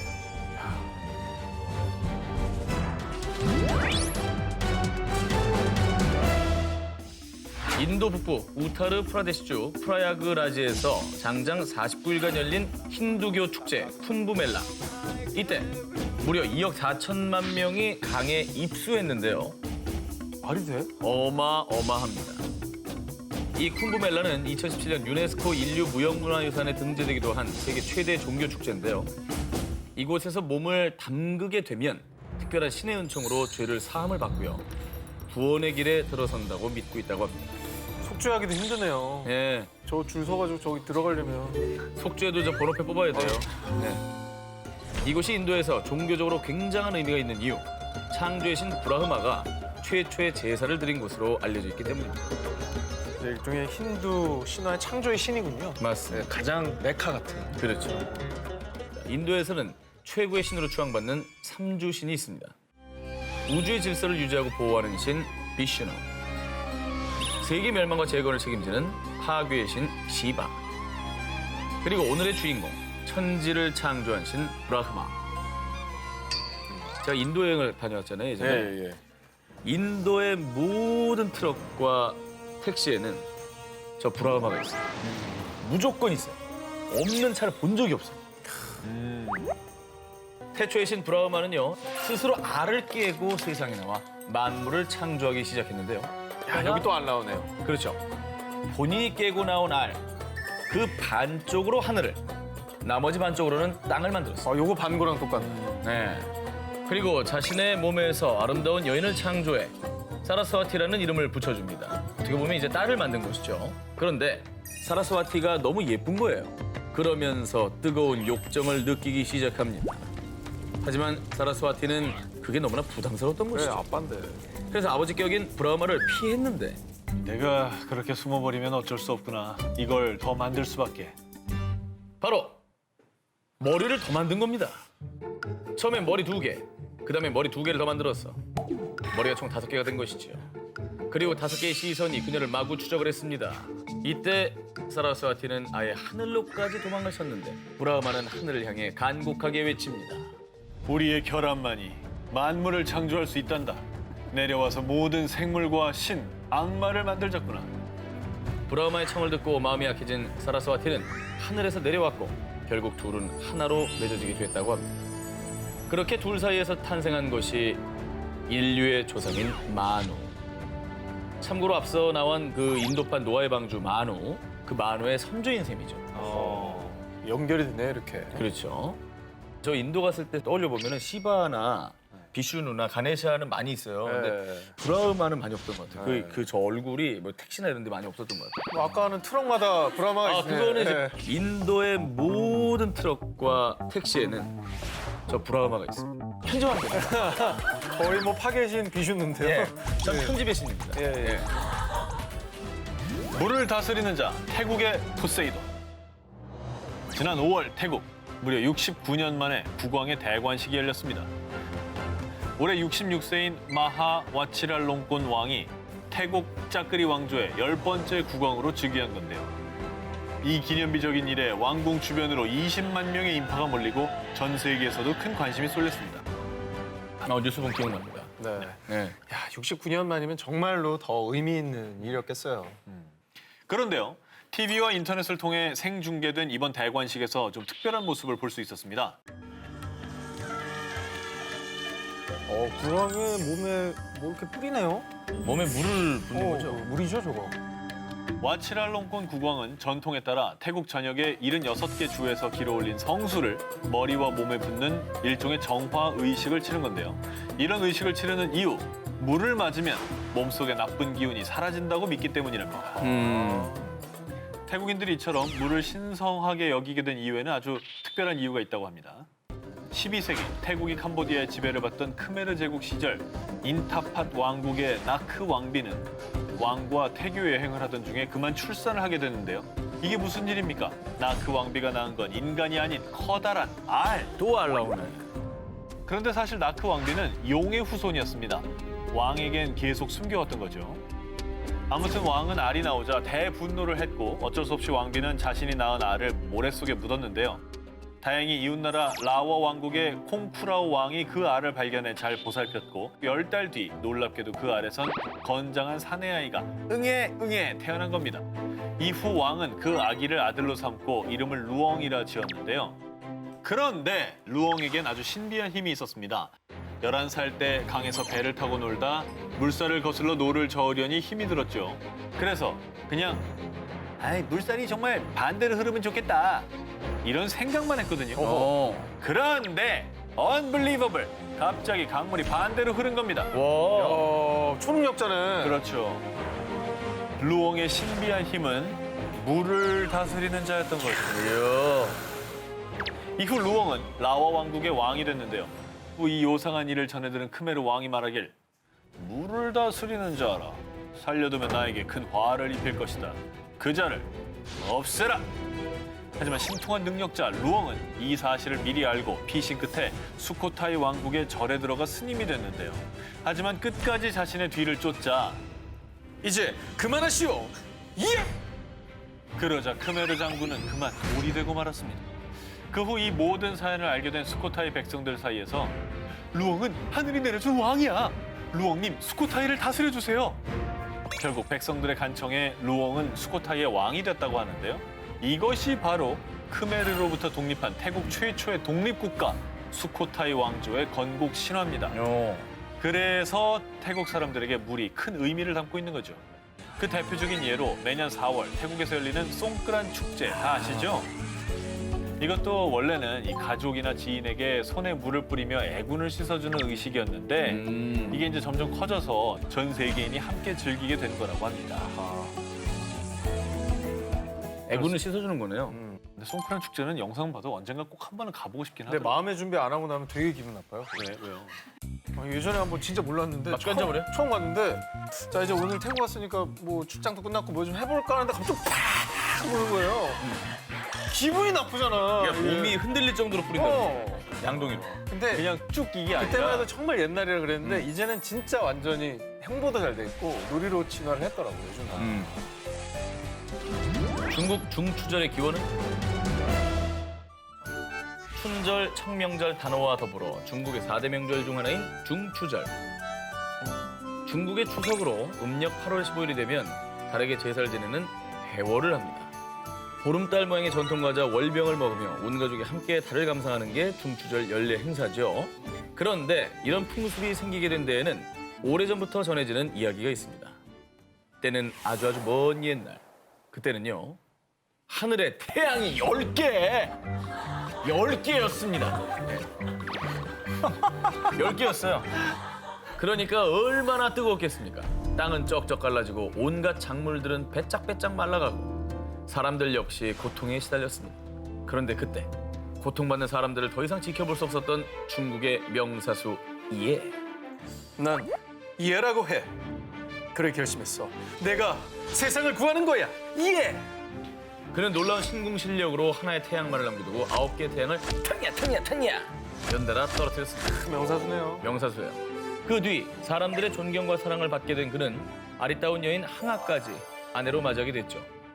그런데 행복한 결혼 생활도 잠시 부부에게 그리운 불행의 그림자. 얘가 돌을 닦기 위해 신선들의 산 곤륜산에 올랐다가 하늘나라의 황후인 서왕모를 만나게 됐는데 서왕모는 얘에게 특별한 선물 하나를 건넸습니다. 바로 불사약. 이 약을 먹었다면 곧장 하늘로 승천, 신선이 될 수 있는 불사약이었던 겁니다. 그러나 사랑하는 아내 항아와 헤어질 수 없었던 사랑꾼 남편 예. 그는 집으로 돌아가 아내 항아에게 불사약을 건네면서 이걸 먹으면 바로 하늘에가 신선이 된대. 아무도 찾을 수 없는 곳에 잘 숨겨둬야 돼. 그런데 이 부부의 대화를 몰래 엿들은 이가 있었으니 바로 예 제자인 봉몽. 아하. 이런 게 있어요. 제자가 뭔가 불길한 예감. 그러니까 결국 불사약을 손에 넣기 위해 몰래 스승 예 안방에 침입. 죽고 싶지 않으면 당장 불사약을 내놔. 스승의 아내인 항아를 검으로 위협했죠. 두려움에 떨던 항아. 그런데 그녀는 불사약을 건네는 척하다가 그 약을 꿀꺽 삼켜버렸죠. 그럼 즉시 하늘로 올라간다며. 불사약을 삼키자마자 신선이 돼 하늘로 올라가 버린 항아. 그러나 역시 남편과 헤어지고 싶지 않았던 그녀는 그나마 땅과 제일 가까운 달의 신선이 됐다고 합니다. 그녀가 평소 즐겨 먹었던 과일, 과자 등을 차려놓고 달을 향해 제사를 지냈다고 하고요. 이 신화가 전해져 사람들도 중추절이 되면 항아를 기리며 달을 향해 행운과 평안을 비는 풍속이 생긴 거라고 합니다. 그래서 중국에서 중추절에 먹는 월병 상자를 보면 달로 날아오르는 항아의 그림이 참 많습니다. 그렇구나. 예뻐요. 앞으로 월병 먹으면 항아를 떠올릴 것 같습니다.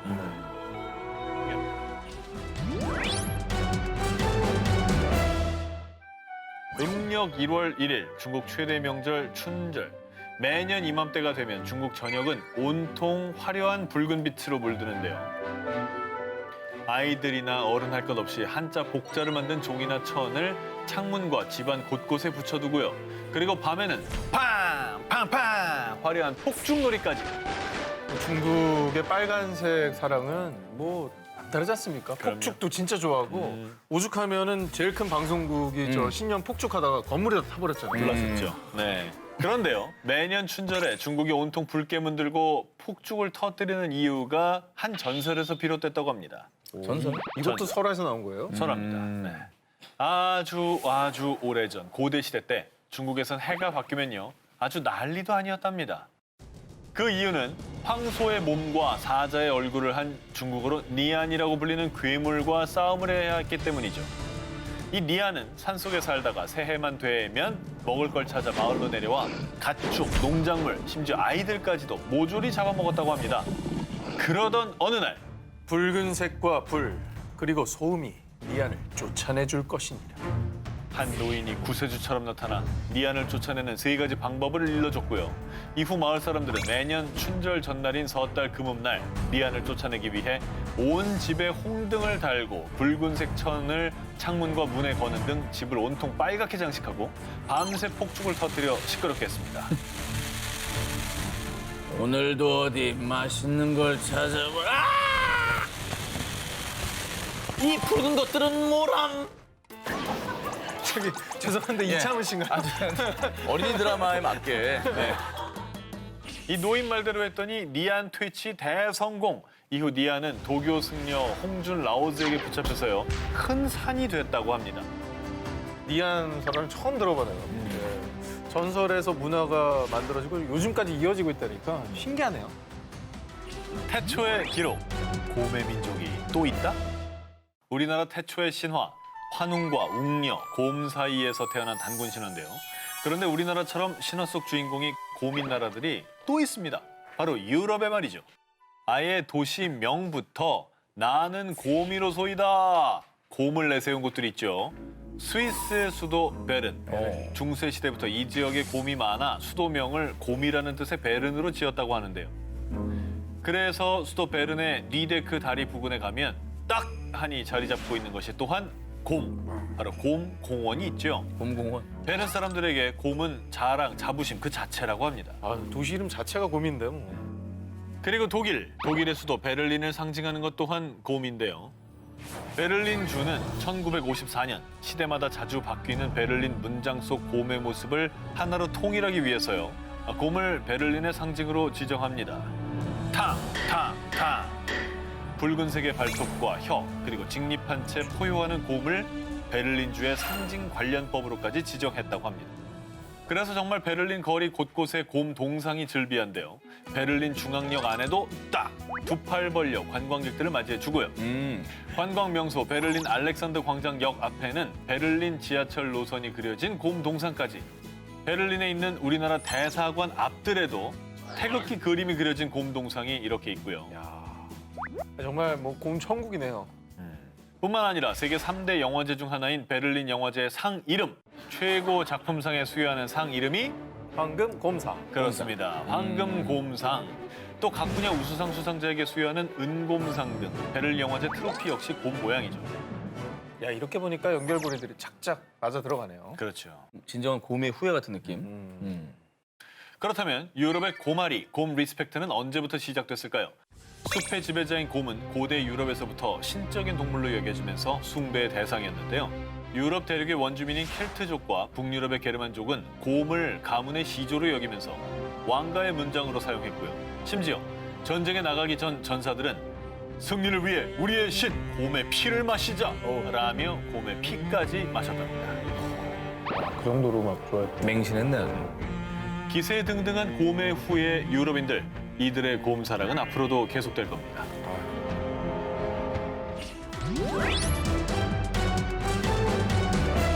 초원 지역에 사는 몽골인들은 여름철에 타르바간이라는 다람쥐과의 저 철치류 동물을 사냥해서 여름 특식, 보양식으로 요리해 먹는다고 하는데요. 그런데 특이하게도 타르바간 요리를 할 때 겨드랑이와 어깨 부근에 있는 부위만은 꼭 떼어내고 먹는다고 하는데요. 자, 몽골에서 어린 시절부터 배우는 아주 유명한 이 신화 때문이라고 합니다. 아주 먼 옛날 하늘에 태양 7개가 나타나 세상을 지독한 가뭄에 들게 했습니다. 극심한 더위와 갈증 속에 괴로워하던 사람들. 그런데 그들의 머릿속에 떠오른 한 사람이 있었습니다. 팔만 쐈다 하면 무조건 백발백중이었던 몽골의 명사수 에르히 메르갱이었습니다. 자, 사람들은 그에게 화살을 쏴 이 많은 태양을 없애달라며 애원했는데요. 그러자 에르히 메르갱이 약간 허세 아닌 허세를 부렸습니다. 만약에 제가 7개 태양을 화살로 쏘아 맞히지 못한다면 말이죠. 제 엄지를 자르고 타르바간이 돼가지고 어두운 땅굴 속에 살겠습니다. 아, 이거 괜한 이빠른 소리 하는 것 같은데요. 그리고 에르히 메르갱은 곧장 초원으로 나가 하늘을 향해 활시를 탕야 당겼고요. 동쪽에서 서쪽으로 줄지어 떠있던 태양들을 하나하나 쏘아 맞췄습니다. 그리고 대망의 마지막 태양만을 남겨두고 있었는데 방심하면 안 돼. 그런데 바로 그 순간 그의 눈앞으로 날아든 제비 한 방. 결국 화살은 태양이 아닌 제비의 꼬리를 맞췄고요. 부사일생으로 살아남은 마지막 태양은 그 틈에 서쪽 산 너머로 도망가 버렸다. 그래서 오래전 몽골 사람들은 제비의 꼬리가 뾰족한 가위 모양인 이유가 에르히 메르갱의 화살이 제비의 꼬리를 맞췄기 때문이라고 믿는다고 하고요. 찢어졌구나. 가운데가 그때 이제 비었구나. 태양인 거죠. 패였네. 그리고 태양이 동쪽에서 서쪽으로 지는 이유 역시 에르히 메르갱이 떨어뜨리지 못했던 마지막 태양이 서쪽 산으로 도망쳤기 때문이라고 생각한다고 합니다. 여기도 뭐 설화가 아까 그 예 설화하고 거의 이름 빼고는 되게 비슷한 것 같아요. 근데 저 제비 아니었으면 우리는 낮이 없을 뻔했네요. 자, 결국 태양을 모조리 없애는 데에도 실패한 에르히 메르갱. 그는 본인의 엄지를 자르고 타르바간이 되어 깊은 땅굴 속으로 들어갔다고 합니다. 자신이 한 약속을 끝까지 지킨 몽골 비운의 명사수 에르히 메르갱 신화였습니다.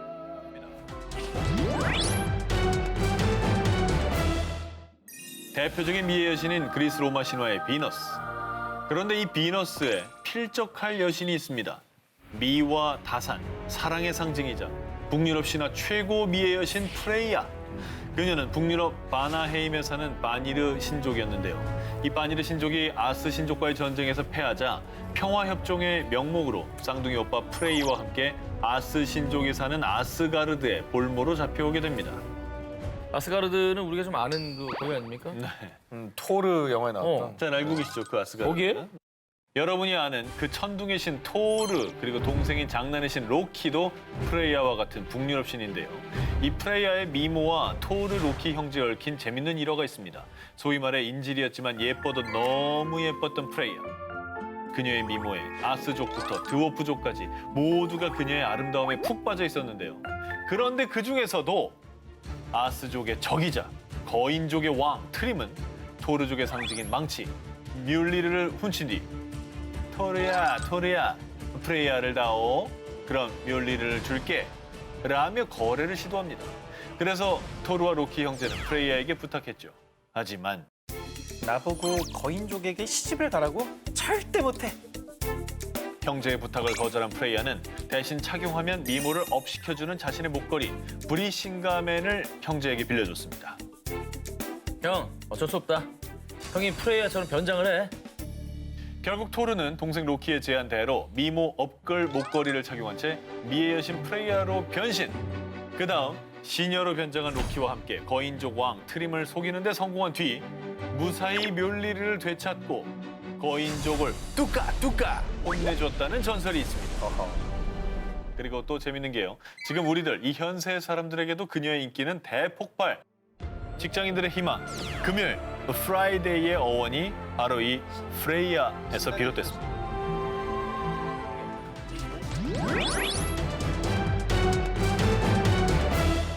자, 하백은 한국, 중국 이 같은 한자권 문화에 등장하는 신인데요. 삼국사기에 의하면 우리나라에선 압록강인 청하의 신, 중국에선 황하 일대를 주관하는 황하의 신, 이 공통적으로 강과 물을 다스리는 강의 신입니다. 그리고 반신 반어 능력자로 몸의 반을 물고기로 변하게 하거나 용으로도 변할 수 있는 진정한 팔색조 신이고요. 자, 물속에 조개로 만든 아름다운 궁전에 살지만요. 구속은 거부한다. 자, 한 곳에 머물기를 거부. 물의 신답게 흐르는 물처럼 이곳저곳 돌아다니며 풍류를 즐기는 미남으로도 알려져 있고요. 악어, 자라, 오징어 등 물에 사는 친구들을 신하로 두고 있다고 합니다. 자, 여기까지가 한국과 중국의 물의 신 하백의 공통점인데요. 그런데 하백을 대하는 마음은 이 양국이 참 다릅니다. 자, 먼저 우리나라 하백부터 만나보겠습니다. 하백은 고구려의 시조, 동명성왕, 주몽의 외할아버지로 잘 알려져 있죠. 유화 부인의 아버지가 하백이라는 사실은 고려시대 역사서 삼국유사, 고려시대 시집, 동국 이상국집 등에서도 나는 하백의 딸로 이름은 유화다라고 언급되어 있는데요. 그런데 하백은 자신의 딸 유화가 처녀의 몸으로 이 천재의 아들인 해모수와 정을 통한 것도 모자라 해모수가 유화를 두고 홀로 하늘로 돌아가 버리자 가문을 더럽혔다며 딸 유화를 내치고 맙니다. 아이고. 이후 유화 부인이 주몽을 나왔는데요. 그런데 이 주몽이 자신을 시기에 해하려는 왕자들에게서 도망치던 중 강 때문에 발이 묶이자 난 수신 하백의 외손자다. 강을 건너게 해다오. 하백의 손주 사랑은 지극했나 봅니다. 손주를 위해 물의 신인 자신의 힘을 이용 물고기와 자라로 다리를 척척 만들어 손주를 도와줍니다. 자, 무사히 여기서 탈출한 주몽은 이후에 고구려를 건국하게 된 거죠. 한국에서 하백은 국가 시조의 뿌리이자 좀 신성한 존재였네요. 하백이 없었으면 고구려가 없었던 거 아니에요? 보고에 없었던 거죠. 그런데요, 한국에서 하백을 경외하며 신성하게 여겼다면 중국에선 하백을 두려워하는 존재로 여겼다고 하는데요. 자, 중국 도교 서적 토박자에 따르면 원래 풍이 혹은 빙이라는 이름을 가진 인간이었습니다. 근데 황하에 빠져 죽자 천재가 갸륵히 여겨 그를 황하의 신으로 소생시켰다고 하는데요. 그런데 중국 초나라 시대의 저서 초사에 따르면 아름답게로 소문난 낙수의 여신 복비를 아내로 맞았지만 그 아내를 두고 프리드를 외치며 떠돌았고요. 그 사이에 외로웠던 복비는 자신을 위로해주는 중국의 천상계의 명궁 예, 여기서 또 예가 나옵니다. 아까 그 예입니까? 예. 이 예와 눈이 딱 맞아버리게 된 겁니다. 그런데 이를 알게 된 하백은 손이 발이 되도록 싹싹 빌지 않았고요. 아, 그래요? 어쩌구리? 야, 니네 가만 안 둬. 내가 다 쓸어버릴 거야. 분노에 찬 그는 무시무시한 용으로 변한 뒤 홍수를 일으켜 논과 마을을 쑥대밭으로 만들었습니다. 그런데 정말 브레이크 없이 날뛰던 하백은 응징을 당하게 되니 바로 아내의 내연 명궁 예의 화살에 맞아 왼쪽 눈을 잃게 됐고요. 결국 아내 국비도 잃게 돼버렸습니다. 하나의 이름을 가진 한국과 중국의 신, 같은 듯 다른 신성 살벌한 수신 하백이었습니다.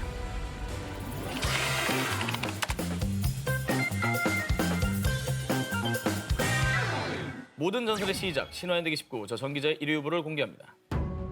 세종 21년 함길도 도절제사의 보고에 의하면 우지개가 전하길 그해 11월에 사냥꾼이 곰 사냥을 하다가 나무의 빈 구멍에서 방울 소리가 나서 나무를 베보니 두 여자가 모두 아이를 데리고 있었다 한다. 사냥꾼이 물어 두 여자가 대답하기를 수곰의 협박에 당하여 아이를 낳았다고 하였는데 그 아이의 얼굴이 반은 곰의 모양과 같았다고 한다. 이게 조선시대라고? 놀랍게도 이 이야기는 실제로 우리나라 세종실록 86권에 기록된 이야기입니다. 우지개는 오늘날 러시아 연해주에 거주하는 소수민족 우데게족으로 우데게족이 곰의 아이를 낳았다는 얘기입니다. 그래서 지금까지도 자신들이 곰의 후예라 여긴다고 합니다.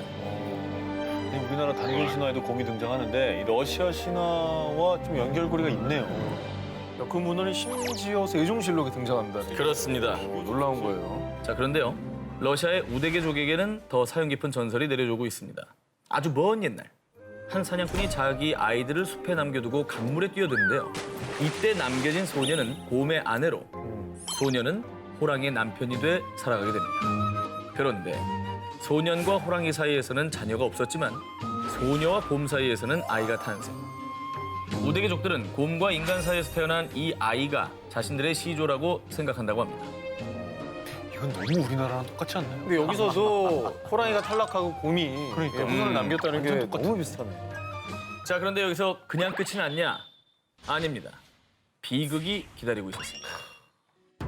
호랑이와 결혼한 소년이 사냥을 하다가 누이의 남편인 곰을 몰라보고 화살을 쏜 겁니다. 매형을 죽였네.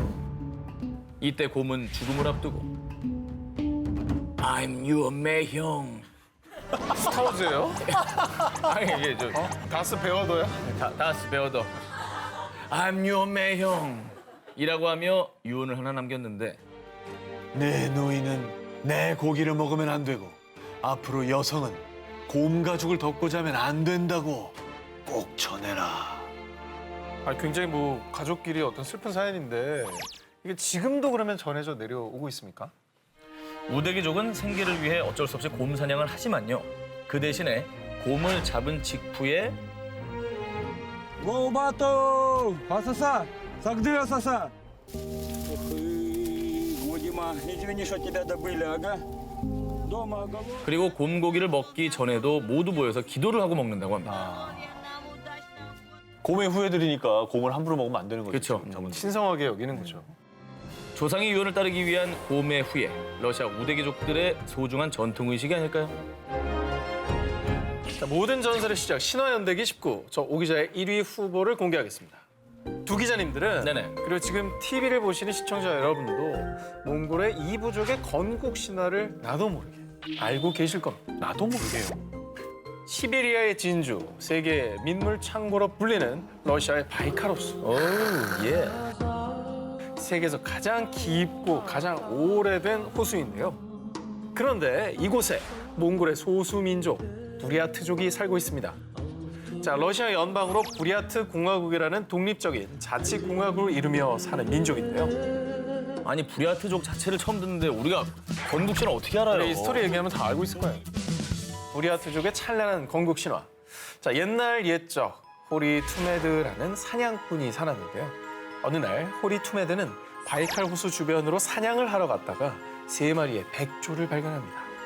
그런데 이 백조들은 평범한 백조가 아니었는데요. 한 마리 날개가 벗겨지더니 아리따운 여인들의 모습으로 변합니다. 오호. 이 세 여인은 호숫가 한쪽에 날개 옷을 놓고 수영을 했는데요. 어? 그런데 이때 이 모습을 보던 호리 투메들은 세 여인이 벗어놓은 날개 옷 중 하나를 몰래 훔치고 말았습니다. 야. 뭐야 우리 알고 있는 내용 아니야? 야. 천녀나무꾼. 정확합니다. 호리 투메드가 나쁘군입니까? 네. 자, 더 들어보십시오. 날개 옷을 잃어버려 다시 백조로 변신하지 못한 백조 여인. 그때 호리 투메드는 그녀에게 다가가 내가 당신의 옷을 갖고 있어. 나와 결혼한다면 훗날 옷을 돌려주겠어. 결국 그렇게 백조 여인은 선택의 여지 없이 호리 투메드의 아내가 되었고요. 세월이 흘러 백조 여인은 6명의 아이를 낳았는데요. 그러던 어느 날 백조 여인은 여보, 내 옷 한번 입어보는 게 소원이에요. 한 번만 내 옷을 입게 해주세요. 라며 남편 호리 투메드에게 간청을 했는데 마음이 약해진 그는 결국 아내에게 숨겨뒀던 날개 옷을 보여주었습니다. 그런데 이때 날개 옷을 건네받자마자 눈 깜짝할 사이에 다시 백조로 되었죠. 그렇게 남편과 자녀들을 남겨둔 채 하늘로 날아가 버렸는데요. 아 진짜? 이때 백조 여인이 하늘로 떠나면서 자녀들에게 남긴 한마디. 네, 너희를 하늘에서 지킬 테니 매월 초하루 나에게 마유와 차를 바쳐다오. 이후 백조의 자녀들은 매월 한 차례씩 몽골인들에겐 생수와 같은 말의 젖, 그러니까 마유죠. 마유와 차를 제물로 바쳐 제사를 지냈고요. 부리아트족은 훗날 이 자녀들이 부리아트족의 시조가 된 거라고 믿고 있다고 합니다. 되게 비슷하다. 자, 그래서 몽골의 부리아트족은요, 지금도 백조의 인간 모습이었던 여성 천신을 숭배하고요. 여성 천신 제사 때마다 마유와 차를 바치고 있다고 합니다.